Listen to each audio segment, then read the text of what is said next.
Thank you for your warm welcome. We want to welcome you to the Dole Leadership Prize program this evening with Donna Shalala, President of University of Miami and a former Secretary of Health and Human Services.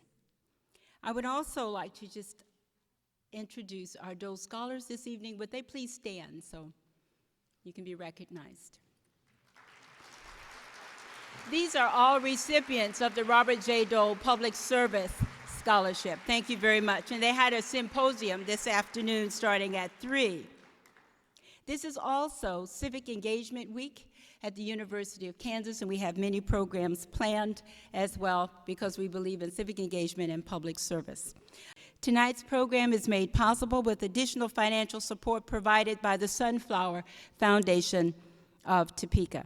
I hope you will really enjoy this evening, and to introduce our guest and our award winner this evening will be Jonathan Earl, the Associate Director of Programming at the Dole Institute of Politics, as well as a professor of history.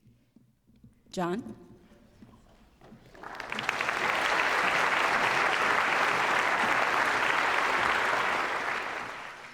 Thanks. I hope you made it here okay through what my friend Richard Norton Smith refers to as the Topeka Taliban. When the Washington Post exposed appalling conditions facing recovering soldiers who suffered from serious injuries in Iraq and Afghanistan and highlighted obstacles and delays in their treatment, President George W. Bush turned to 2 trusted and tireless public servants to chair the new Commission on Care for America's Returning Wounded Warriors. One was Bob Dole, a legislative lion who recovered from his own devastating war wounds to become a living symbol of the greatest generation. The other was a noted veteran of another kind, an exceptionally gifted university scholar, teacher, and administrator whose tenure in the executive branch led her to be hailed as, quote, one of the most successful government managers of modern times. The senator and the cabinet secretary did far more than blue ribbon commissioners typically do in calling for immediate comprehensive recovery plans, completely restructured disability and compensation systems, and aggressive plans for and treatment of the scourges of post-traumatic stress disorder and traumatic brain injury. Each action step ordered by the Commission directs specific action roles to the VA, the Department of Defense, to the United States Congress, or some combination of these 3 entities. In other words, specific people and organizations are now held responsible for caring for our returning soldiers and helping them transition from active duty to civilian society. It's a powerful example of the use of leadership and governmental expertise to solve a very real problem, one that undermined some of our most cherished values. The Dole Leadership Prize has since 2003 honored particularly exceptional public service, whether exhibited by mayors, senators, presidents, or Nobel Peace Prize winners. Today, we proudly add cabinet secretary and university administrator to this distinguished list. This is a potent example for many of us who live and work in an academic setting. Donna E. Shalala served as Secretary of Health and Human Services under President Clinton from 1993 to 2001, making her the longest-serving HHS Secretary in history. While there, she directed the welfare reform process, made health insurance available to an estimated 3.3 million children through the approval of the State Children's Health Insurance Programs, SCHIP, raised child immunization rates to the highest levels in history, and revitalized the National Institutes of Health. She was born in Cleveland to parents who immigrated here from Lebanon. After graduating from Western College for Women, Shalala became one of the first Peace Corps volunteers, serving in Iran from 1962 to 1964. She earned her PhD from the Maxwell School of Citizenship and Public Affairs at Syracuse. A leading scholar on the political economy of state and local governments, she also has held tenured professorships at Columbia, the City University of New York, and the University of Wisconsin. She served as president of Hunter College at City University of New York from 1980 to 1987, and as chancellor of the University of Wisconsin-Madison from 1987 to 1993. But this phenomenal academic CV masks a stunning parallel career in public service. In 1975, Shalala became director and treasurer of the Municipal Assistance Corporation, which helped reverse New York City's financial collapse. In 1977, she became Assistant Secretary for Policy Research and Development in the Department of Housing and Urban Development in the Carter administration. At HUD, she promoted women's issues, helped create battered women's shelters, and increased mortgage credits for women. Shalala also chaired the Children's Defense Fund. Once at HHS, she outlined 5 major policy initiatives for her first year: expansion of the Head Start program for preschool children, universal childhood immunizations, expansion of AIDS research, and welfare reform. Oh, and an overhaul of the nation's healthcare system as well. As everyone in this room knows, we're still working on that last one. Shalala is currently a professor of political science and president of the University of Miami, an institution she has led since 2001. In June of 2008, President Bush presented her with the Presidential Medal of Freedom, the nation's highest civilian award, at a ceremony at the White House. The medal recognizes exceptional, meritorious service to individuals who have contributed to national security, world peace, or cultural endeavors. She's been elected to the Council on Foreign Relations, the National Academy of Education, and the American Academy of Arts and Sciences. Tonight, we are proud to add the Dole Leadership Prize to this breathtakingly notable list. Please help me welcome to this stage the 2009 recipient of the Dole Leadership Prize, Dr. Donna E. Shalala.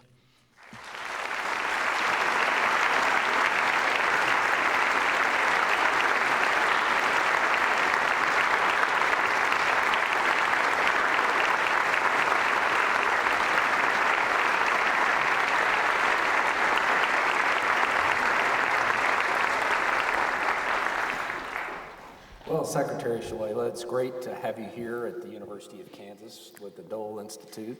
Tell us how you got started in public service. Well, my first experience in public service was after I had finished my PhD, and I was going to New York to teach at Columbia University. I was an assistant professor.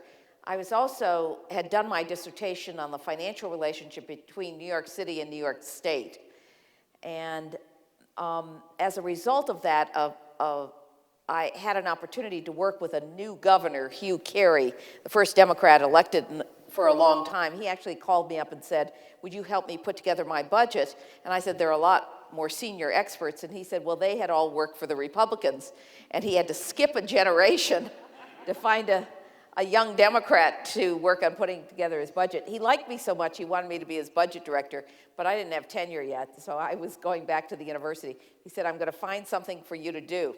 He called me the summer of '75 and said, "New York City is having this little financial difficulty, and I'm appointing a commission, and they're all investment bankers, and they don't know anything, Donna, about the state or the city or what the laws are or fiscal home rule, so I need someone who's an expert to put on, and they're all about 20 years older than you and much richer than you are.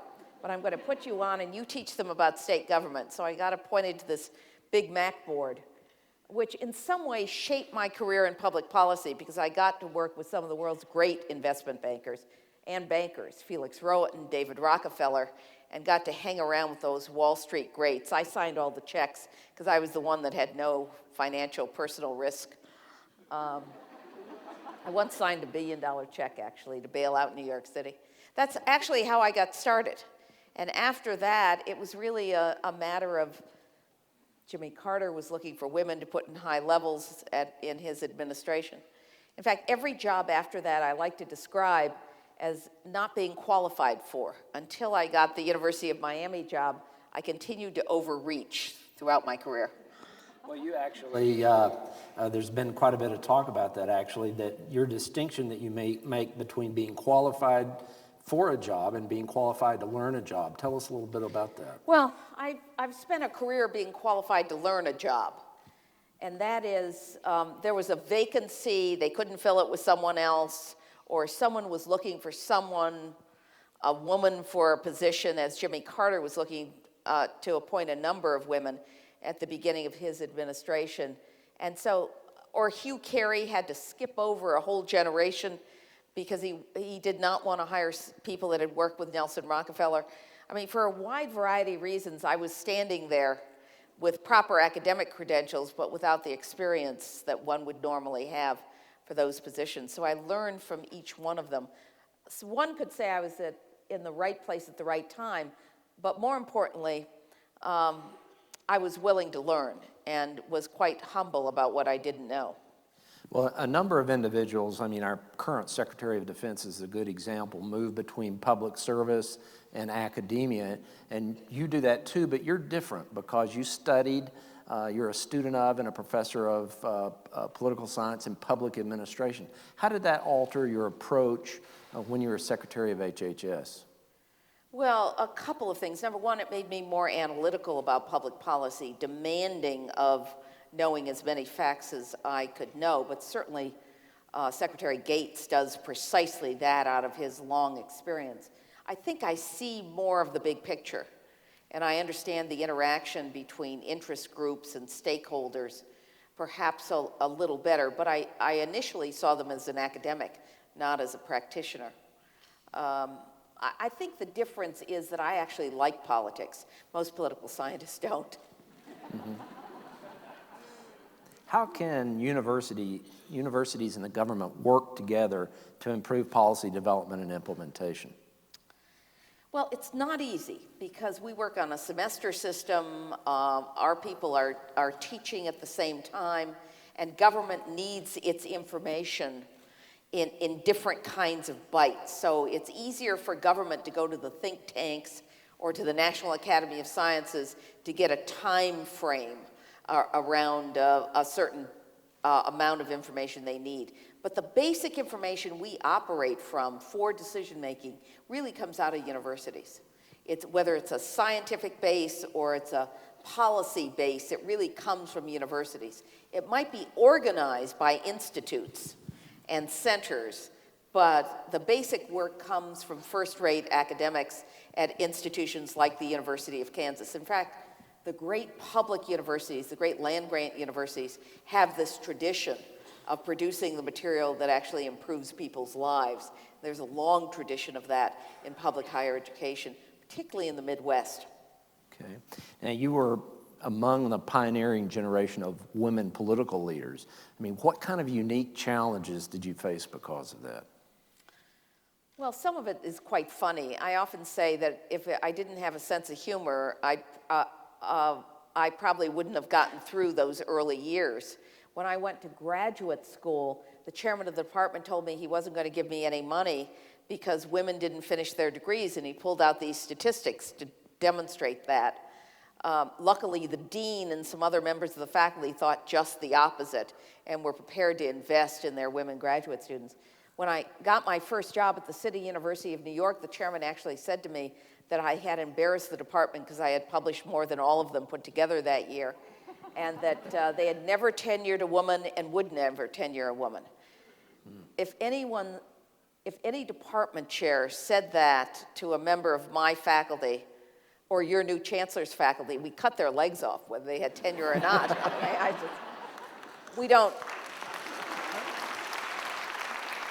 Right, Madam Chancellor? We don't. There is still discrimination in higher education. In fact, in many ways, higher education lags behind corporate America and some other places, particularly in the sciences and engineering, an issue I've looked at. But that kind of visible discrimination is not as present as it was earlier in my life. When I got my first job in government as an assistant secretary at HUD, when I went to the Hill, I noticed if I took a male assistant, they'd talk to the male assistant. But if I took a woman assistant, they'd talk to me. But you'll be happy to know, by the time I got to be secretary, once you have power, they don't pay attention to gender. They deal with you as someone who has power, and they don't mess with you anymore.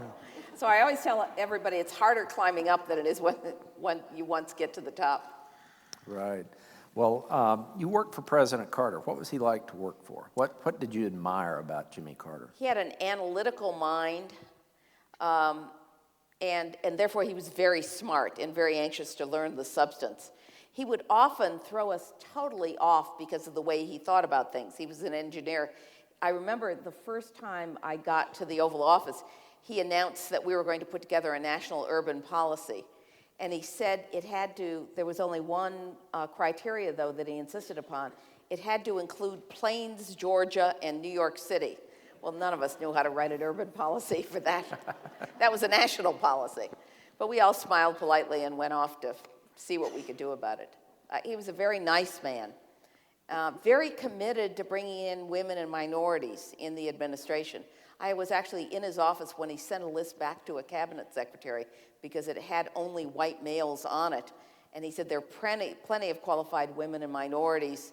I want to see the leadership group very different from what you have in your list. That was also true of Republican presidents from that time on. People really made an effort to diversify their cabinets. What was President Clinton like? Fun. It was a lot of fun. And, you know, you never knew what was going to happen.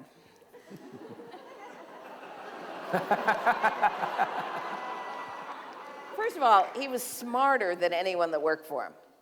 And he knew more of the substance than we did. It was very disconcerting to be working for someone in which you were supposed to be the expert, and he knew more than you did. He was very piercing in the kind of intelligence he had.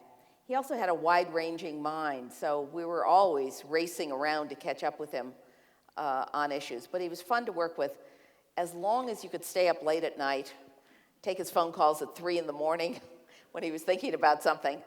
But it must have been like it was in the Johnson administration. There were some presidents that had that level of energy, and he just had intellectual power. Probably one of the best read presidents we've ever had. He was just absolutely solid, substantive, but he was a lot of fun to work for. He'd call on Friday afternoon and say, do you have your golf clubs in the car? I'd say, Mr. President, I'm trying to run a cabinet agency. He'd say, meet me at 5, on the golf course.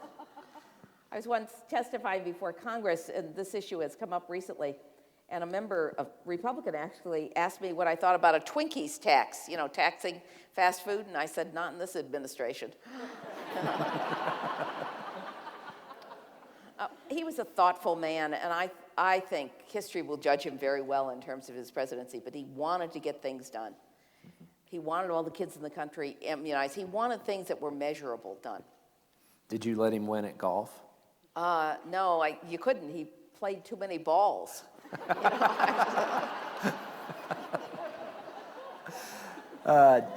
During the Clinton administration, the first couple of years, the priority was on health care reform. Right. Talk a little bit about that. Why didn't that work out any better, and what do you think should have been learned from that effort?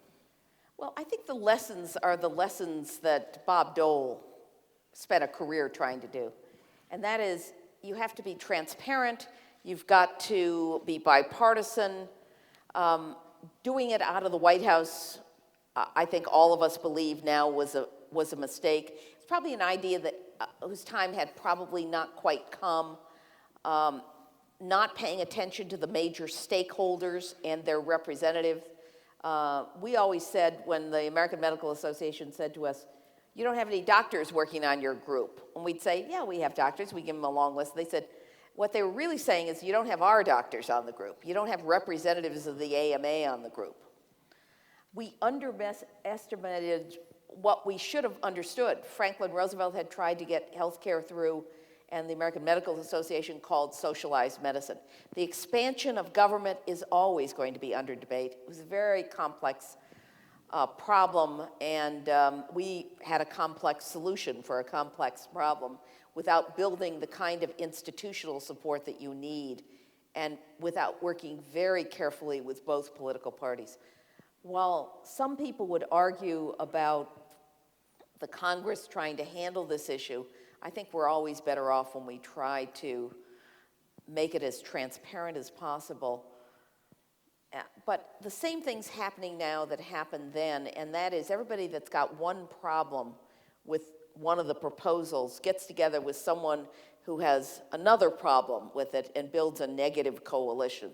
And you can see that building up. Or people that just want to stop it, scare people to death, and then point to that fear as the reason why you shouldn't go forward. So the same politics plays itself out, and certainly the fundamental debate over whether this is something government should do continues to exist. And after all, we only take giant steps in social policy when we have agreement on the problem and agreement on the solution. Do you believe, in light of what you just said, do you think the president has taken the right approach in this fight over health care reform and kind of stepping back, waiting for Congress to do its part in being more of a advocate for kind of a broadly defined design? You know, I think the president has taken the right position, but I don't think he's been sitting back. I just think we haven't reported the level of detail in which he and his staff, and the level of analytical detail that they've been involved in the process. A lot of the analysis has been done by the administration, by your former governor, Secretary Sebelius's department, and the president's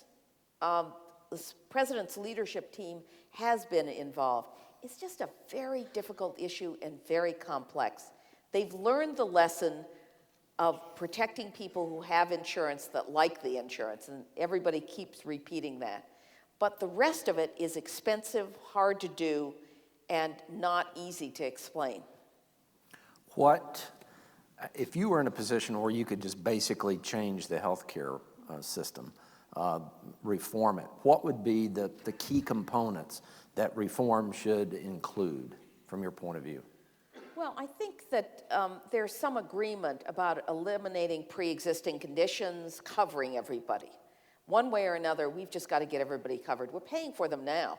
Every time we have to go to a hospital, that bill includes the uninsured that hospital had to cover. So we've got to figure out a way to get everybody covered. And unless we do, we can't get our arms around how to reduce costs. We also have to move away from fee-for-service medicine. We run the economic incentives. Even the most conservative among us understands that we run the economic incentives the wrong way. You get paid in medicine for the number of things that you do, and the more technology, the more money you get paid. And that's no way to run a railroad or to provide health care. So we've got to do something about the delivery system and the incentives.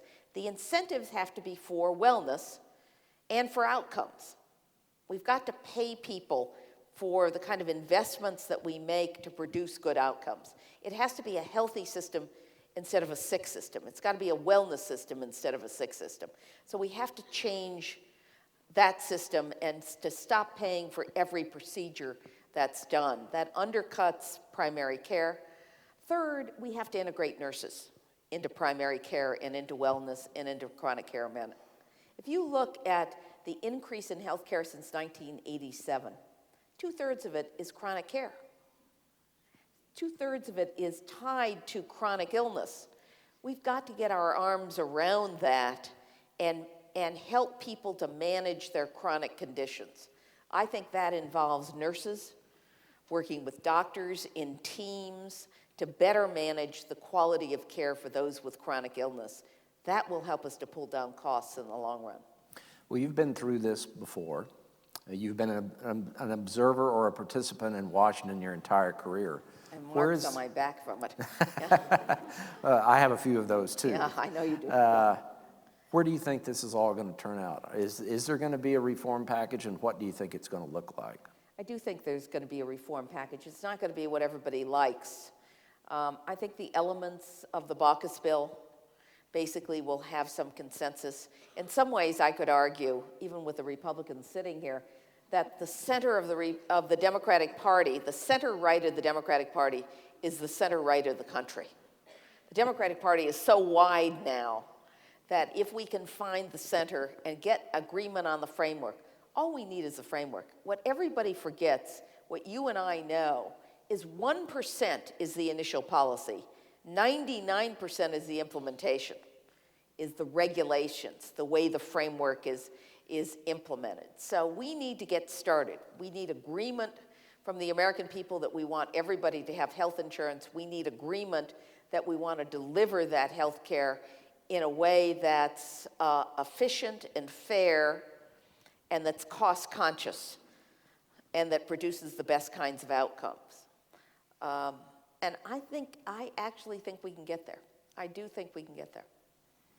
What's your assessment of the president now, 10 months into, 9 months, I guess I should say, into his presidency? I think he's doing very well. All you have to do is travel outside this country to have a sense of people around the world feeling somewhat different about the United States. And it's not because his policies are that dramatically different.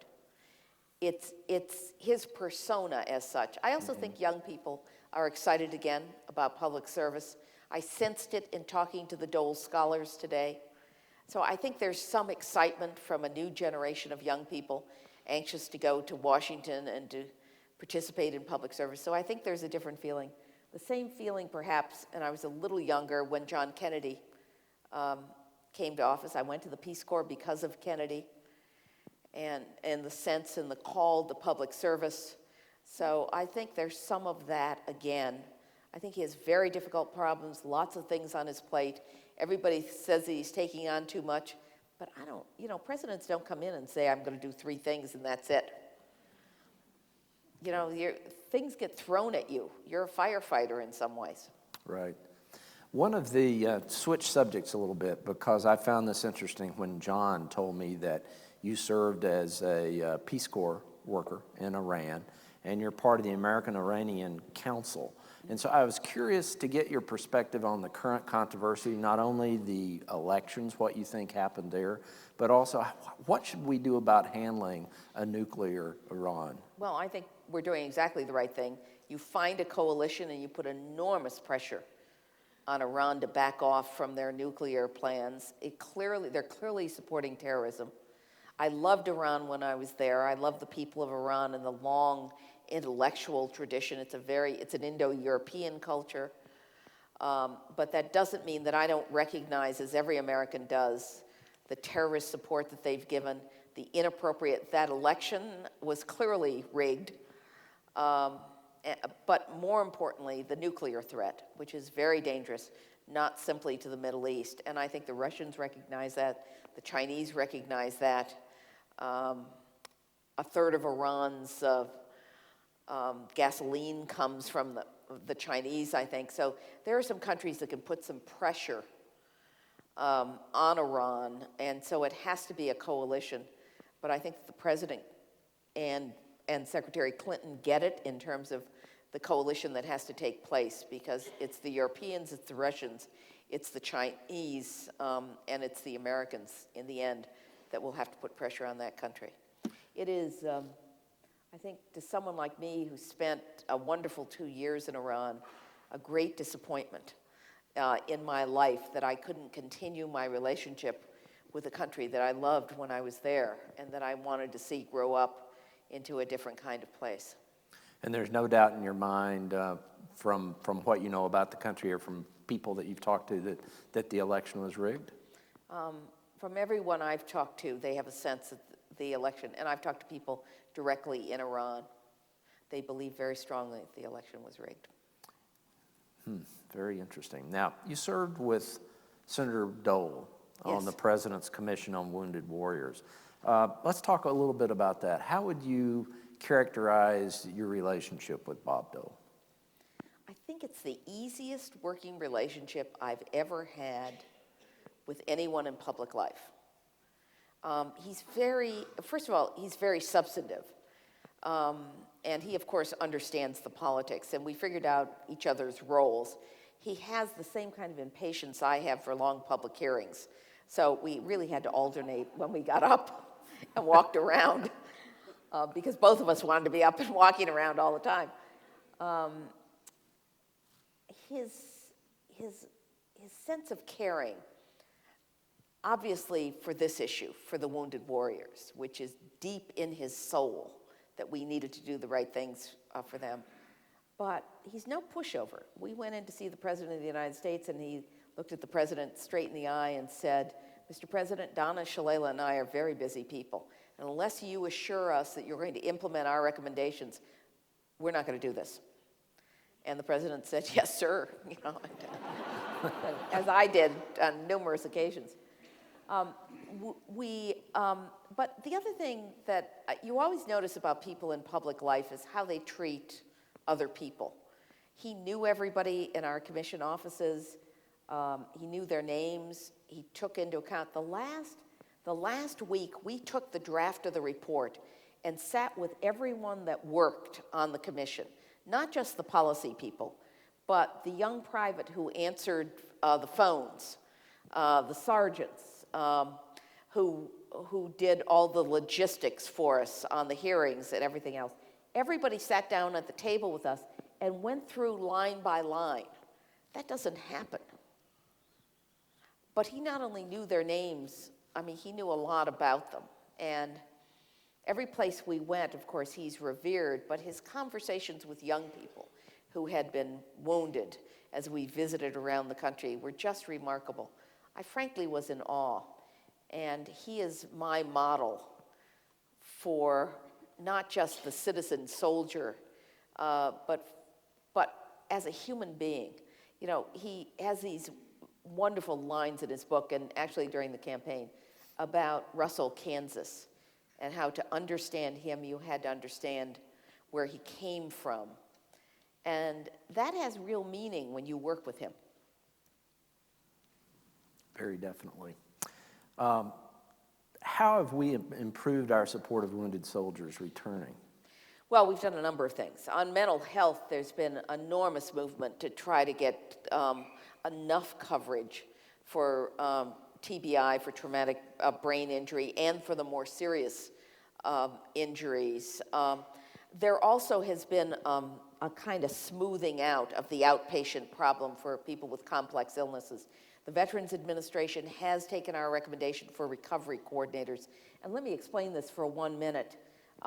People with complex illnesses, whether they're in the military or not, have lots of things they need to do, particularly as outpatients, but it's also their families, what kind of services are they eligible for. Young wounded warriors would say to us they had so many case managers, which is the natural way of handling this, and they kept getting deployed. They couldn't remember all their names. There was a young man on our commission who had lost a leg. He said he had so many case managers while he was going through his initial outpatient visits that he couldn't remember their names, and they kept getting deployed. Where if you have something that's really complex, you need a single person that interfaces with you and your family and with the healthcare system.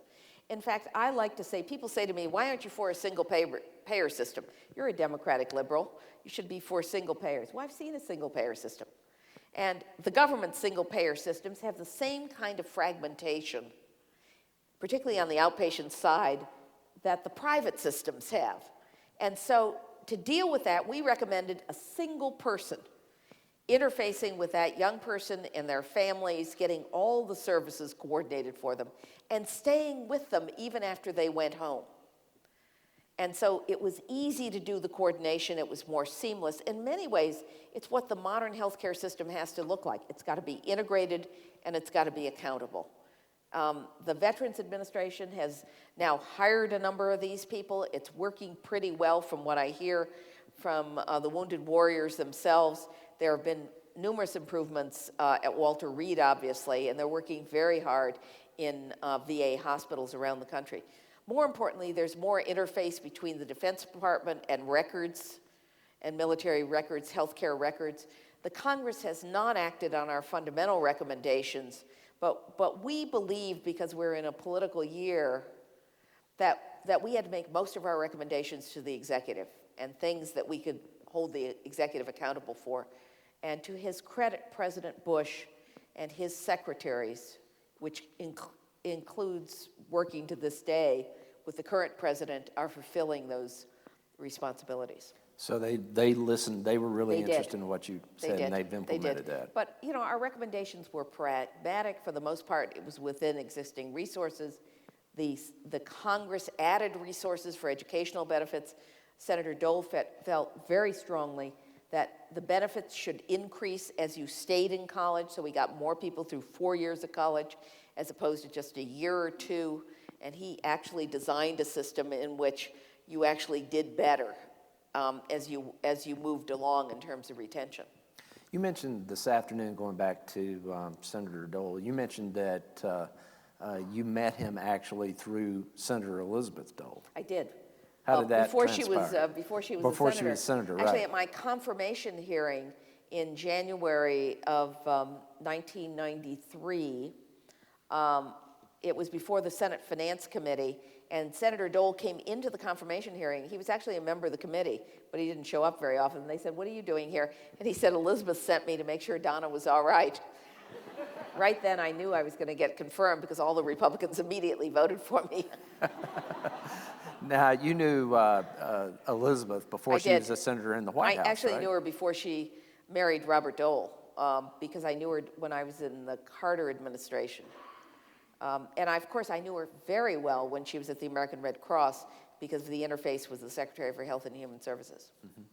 This week, and Barbara mentioned this in her opening comments tonight, but this is, tonight really is a kickoff event for our Civic Engagement Week on campus, when we challenge all of our students to step up and take a greater role in public and community service.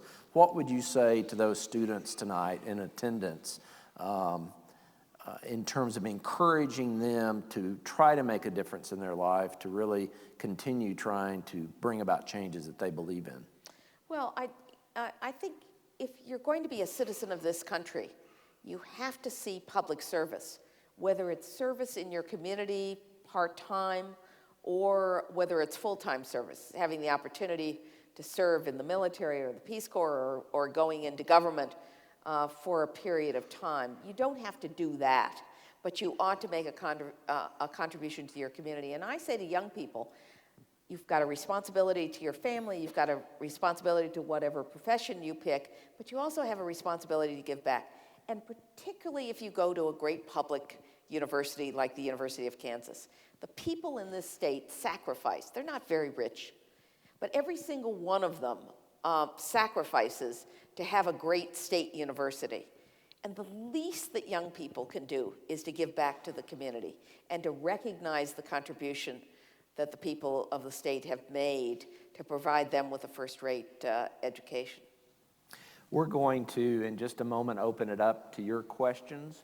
And the lights are kind of a little bit brighter tonight, so I'm not seeing as well as I could, but there should be microphones, I believe, over here at the side. So if you would like to start queuing up, I have one more question that I want to ask right now, and then we'll go to your questions. But my last question for you, Madam Secretary, who is the person that most influenced you in your life? You know, there were a lot of people during the course of a long lifetime, but certainly my parents. I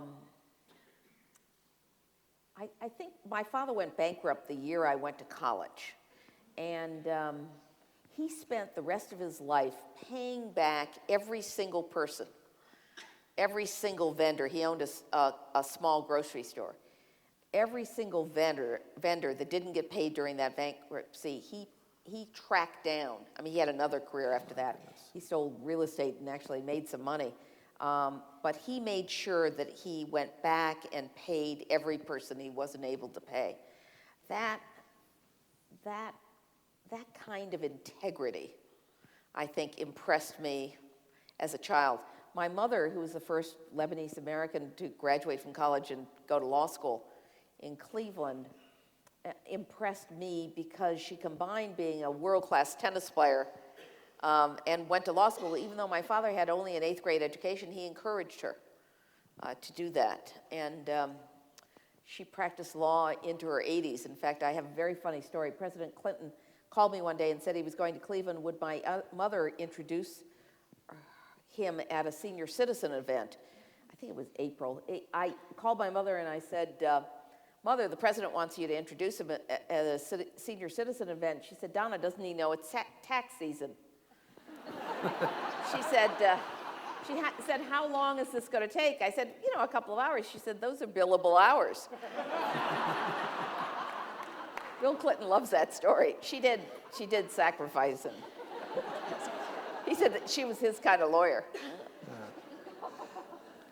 And I said I was going to open it up, but I do have one last question. You're a tennis player and a golfer and everything. You believe very strongly in, athletic activity.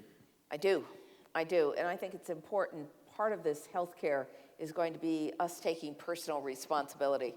If everybody in this country didn't smoke, ate right, and exercised, we have plenty of money to cover healthcare in this country.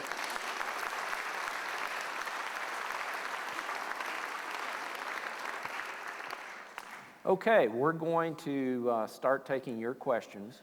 Like I said, please queue up at the mics. We'll go back and forth. So you don't have anybody over there, do we? Yes, we do. We do have somebody Yes. over here? Yes. No, those No? are, I think, Oh, the those are our ushers. guys? We do ask that you ask one question and no filibustering. You can't give a speech. Absolutely not. I'm Dr. Ballard's student, so I know to behave myself. Good. Anyway, Dr. Shalala, congratulations on your Thank much-deserved you. honor. My question is, why do you feel it's important for women to be involved in the legislative process? Well, I think both women and men need to be involved in the legislative process. I do think that the more diversity we have in politics, the more you get a more balanced view of what government can and should do. I really think it does make a difference who's around the table making decisions.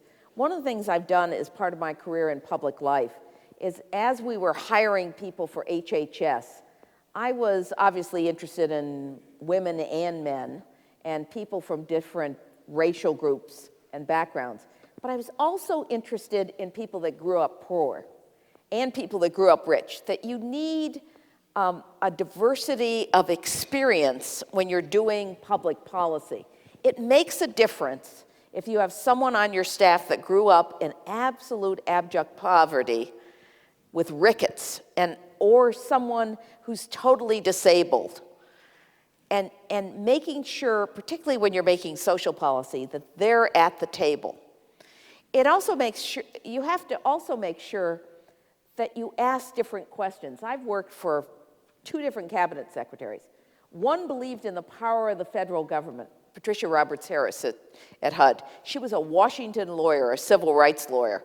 And she believed that the federal government ought to impose regulations to get people to do things right. The second secretary I worked for in the same department, Moon Landrieu, the former mayor of New Orleans, kept asking the question, because he had been a mayor, should the federal government be doing this? Both of them were liberal Democrats, but they came at these issues from different points of view. And therefore, we ought to, as a country, want as representative a legislature or a cabinet as you can possibly get, because it's bringing different experiences to the table that gives us the best public policy.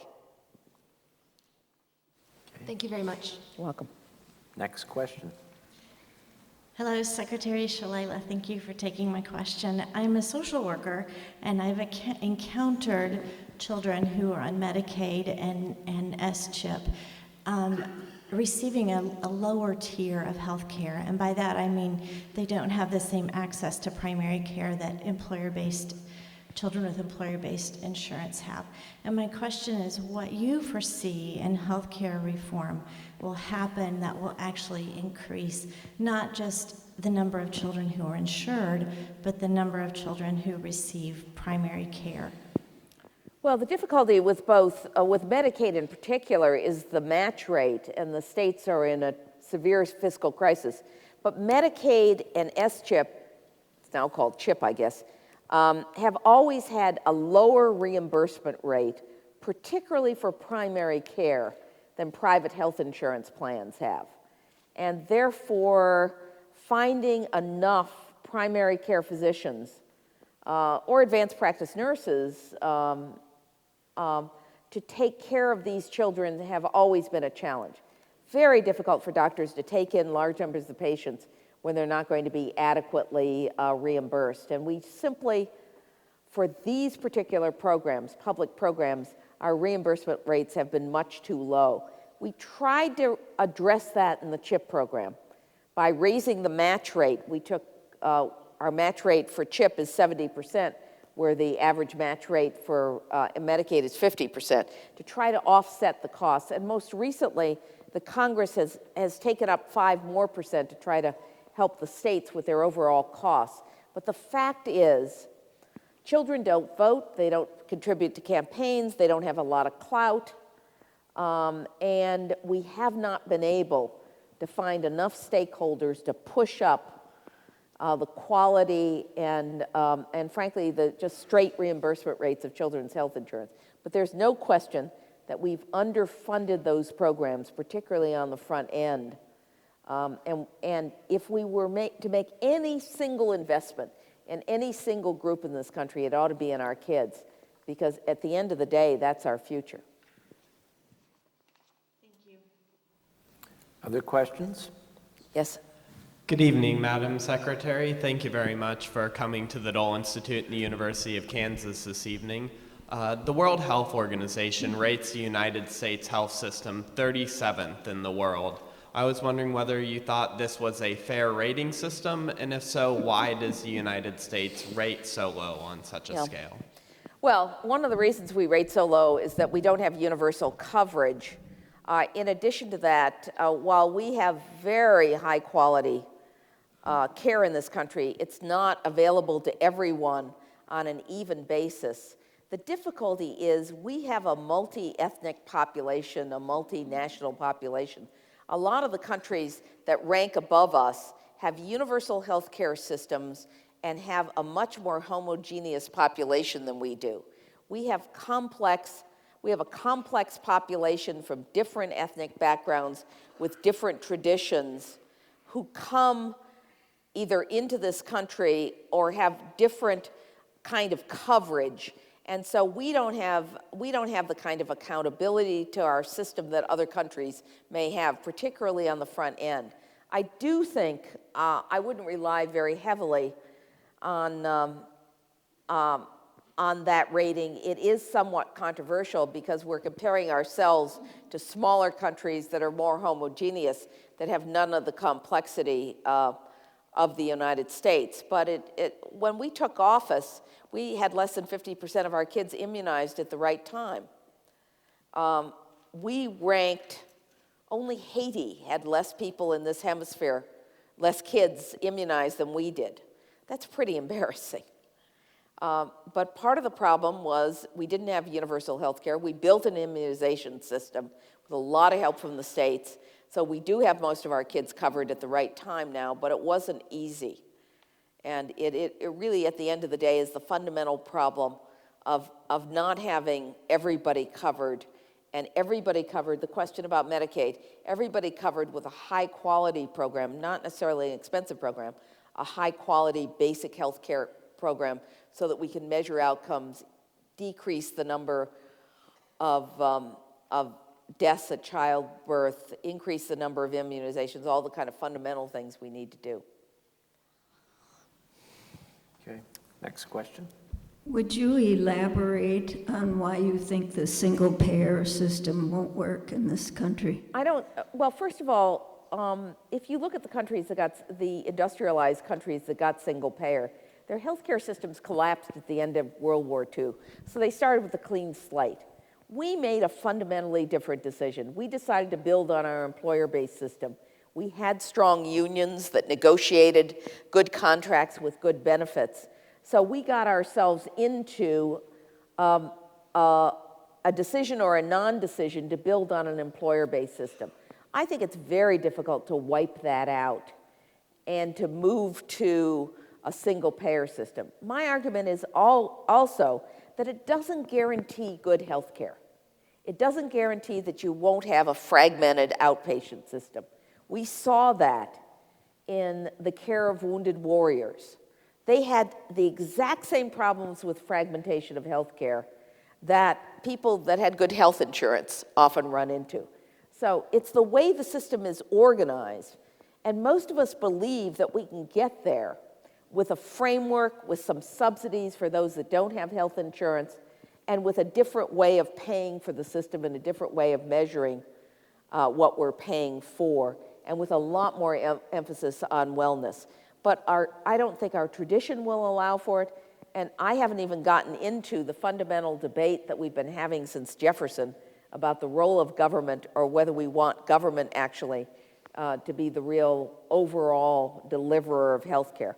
I happen to think that government does a pretty good job, but government also runs into the problem of fragmentation because of the way the system is organized. So there are a lot of things that we can do before we get to that, and the first thing we've got to do is to make sure we get everybody covered and that we deliver it in a way that provides everybody with high quality care at an affordable price, which is extremely important. Okay, We have a question over here. I suppose you started answering this question just now, but you mentioned Senator Baucus's healthcare plan earlier, and I was just curious to what extent you thought Senator Baucus's idea of the co-ops versus the public option, which one of those do you believe would help attain the most universal coverage, which you seem to be stressing as the most important part of healthcare reform? And to which extent do you think those are going to actually attain universal coverage? And if neither of them are going to work, what would you suggest to attain such universal coverage? You know, I'm not sure I know the answer to that question. Senator Baucus was reacting to a recommendation from Senator Conrad of North Dakota. North Dakota has had a tradition of co-ops, and what they're all trying to do is to hold the private sector accountable, to give it some competition. My experience as an employer is that my employees don't take the cheapest plan. So I'm not so sure if we had a public plan that everybody's going to run to the public plan. It depends on how the subsidy system works and how attractive that plan is. I spent part of my career on the board of a major insurance company. They're pretty smart about trying to get market share. And if it really is an even playing field, whether it's a co-op or a public plan, I just have some confidence that the private sector can compete if they get the same level of subsidies. Now, you don't want to overpay them, which we're in the process of doing on Medicare Advantage, a small part of the Medicare program. But if the subsidies are the same, I've got some confidence that the private sector can actually compete and, in fact, even put together an attractive package. So I probably have more confidence in the private sector's ability to put together an attractive package that people will not necessarily flock to, but certainly will see as an option. It doesn't mean that I don't think that we shouldn't have a public option. Anything we can do to make the system more accountable, I think we should all be for. But how it will work exactly, I don't think we know until we try some of these things. And as an employer, I've had a lot of experience trying to keep healthcare costs down, and it's driving me bananas because we just have there's so much cost shifting into our plan in a wide variety of ways. I went running around the country with the Clinton healthcare plan, trying to convince people. I'm in Detroit, and they sent me up to the Lion's Den. I went up to talk to all the small businesses. The least they could have done is sent me to talk to the unions or something, but I had to talk to the small businesses, trying to talk them into the Clinton healthcare plan. They basically said to me, we don't have to provide insurance for our employees because they have insurance. I said, what do you mean they have insurance? And they said, well, their spouses all work for the Ford Motor Company. That's cost shifting.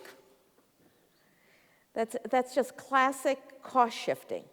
So those of us that are trying desperately to provide competitive insurance for our employees, and public bodies do that all the time, have to pick up the costs of those who don't have insurance. But more importantly, those that don't have insurance go to the doctor late. They're just not as healthy as those of us who do have insurance. And so we've got to figure out a way to convince people they've got to have insurance, to provide appropriate subsidies, and to give them some choices between plans. And maybe I'm nuts, but I got a lot more confidence in the private sector competing against the public sector than other people do, because I've just seen it work. It works in Medicare, and we certainly have seen it work in other places. And for those of us that have these deep discount plans where employees can really get away with murder in terms of getting a cheap plan, they don't pick the cheap plan. They're suspicious about it. They'd rather take something in the middle they think is going to give them better coverage. So while I think that we could use it for the accountability of the system, I do have some confidence, even with a public plan, that the private sector will do just fine. In healthcare, the private sector has always done fine. And maybe their problem is that they can't pay big salaries to their executives and give big dividends to the people who have invested, and therefore they don't think it's fair to compete against a public plan. But I frankly think that they've got volume, they've got quality, and they've got the systems that they can continue to invest in, and I think they're going to do just fine. Thank you. Okay, we have a question over here. Madam Secretary, thank you very much for coming to Kansas today. I'd like to shift the topic just a bit and ask about your experiences with the Peace Corps and what effect the Peace Corps has had on your life since then. Well, thank you for the question. I think more than any other experience of my life, the Peace Corps shaped me. Because you take a young American who's 20 years old and throw them into a mud village in southern Iran, and you come out as a world citizen. You see the world from a different place. I mean, I happen to be one of the world's greatest experts on building latrines. And that skill set I have not been able to translate into anything I've done since then. Though there were times working with Congress that I thought, you know, maybe. Mostly when they were dumping on me. I love the Peace Corps. I couldn't be more enthusiastic. I was probably better at that job than anything I ever did in my whole life because it required every skill, every sensitivity. And it taught you that people aren't all the same and that a lot about the role of religion. I like telling the story that we were sent to this village in Iran and we were actually building an agricultural college, but we were also working with the villagers.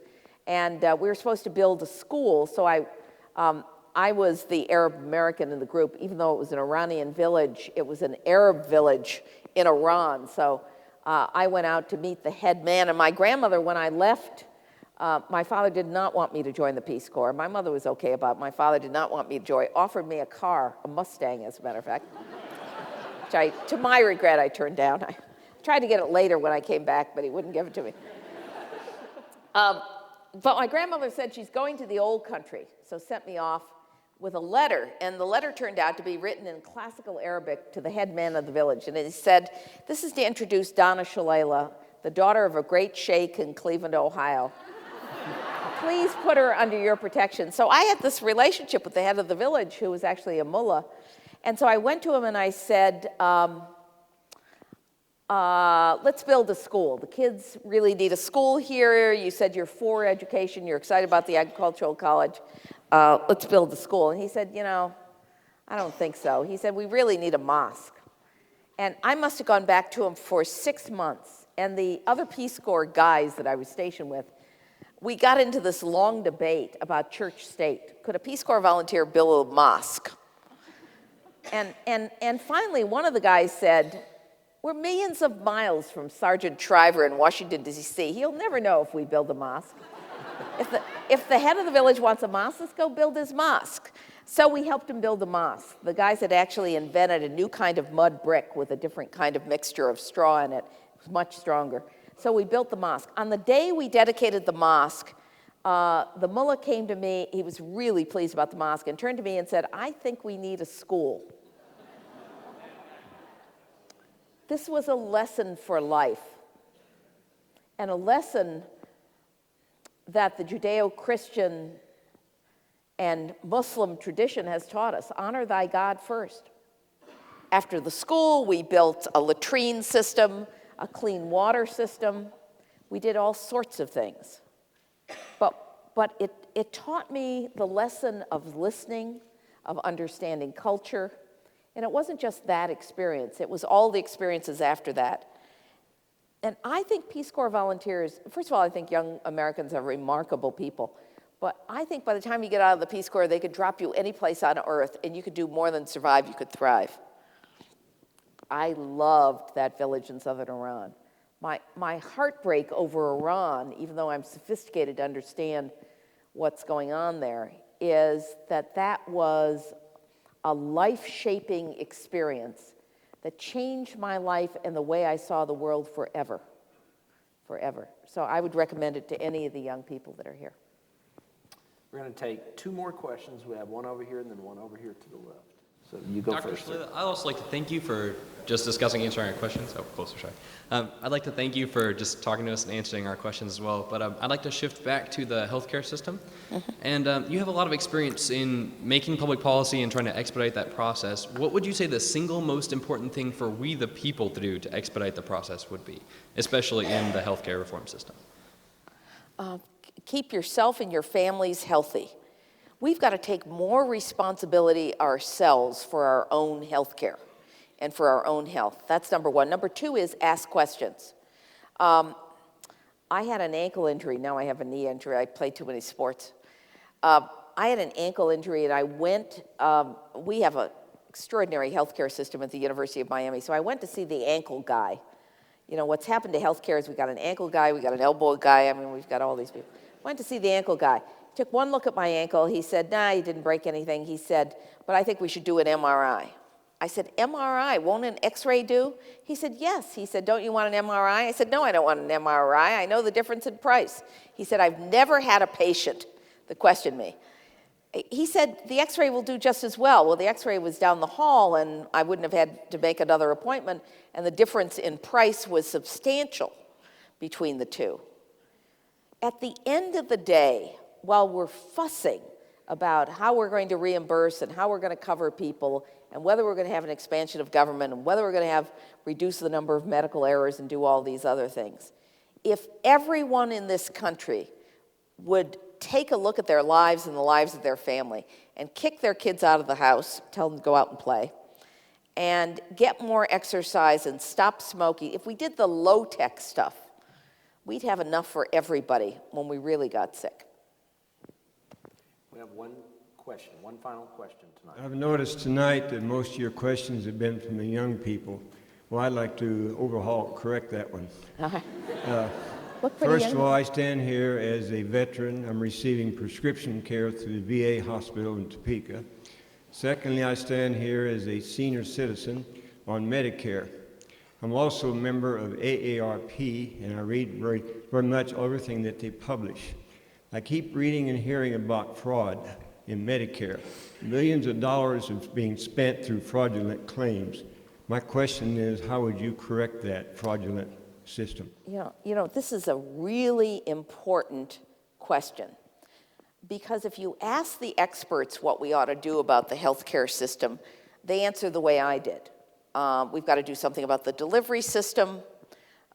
We've got to do something about wellness. I mean, they go through the litany. But if you ask the public, they say the first thing we ought to do is get rid of the waste, fraud, and abuse in the system.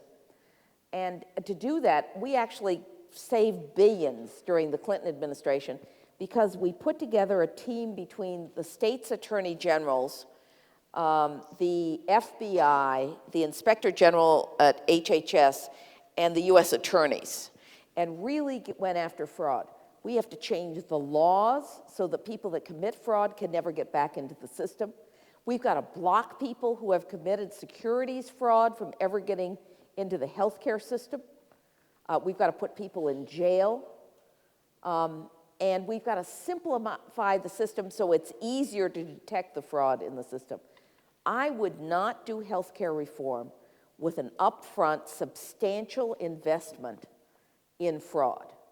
I would just go after it with a full court press, whether it's medical devices or drugs or whatever other part of the system. One of my mother is 97, and she's got a friend whose identity, her Medicare card was essentially stolen. So I said, piece of cake, we got a hotline. So I called the Medicare hotline. I couldn't get anyone to answer it. I had to send it to the Secretary of HHS to get them to act on that. We have to have a simple system in which people can report the fraud, in which we go after it, and all the money that we collect has to go back into the system. I think that for every dollar we spent, we brought $7 back into the system. Investments in this area. I also think it's critical, not just for your generation, but to get credibility in the role of government in healthcare to go after waste, fraud, and abuse first. So I really appreciate that question. Secretary Shalala, thanks for joining us tonight. My pleasure. My pleasure.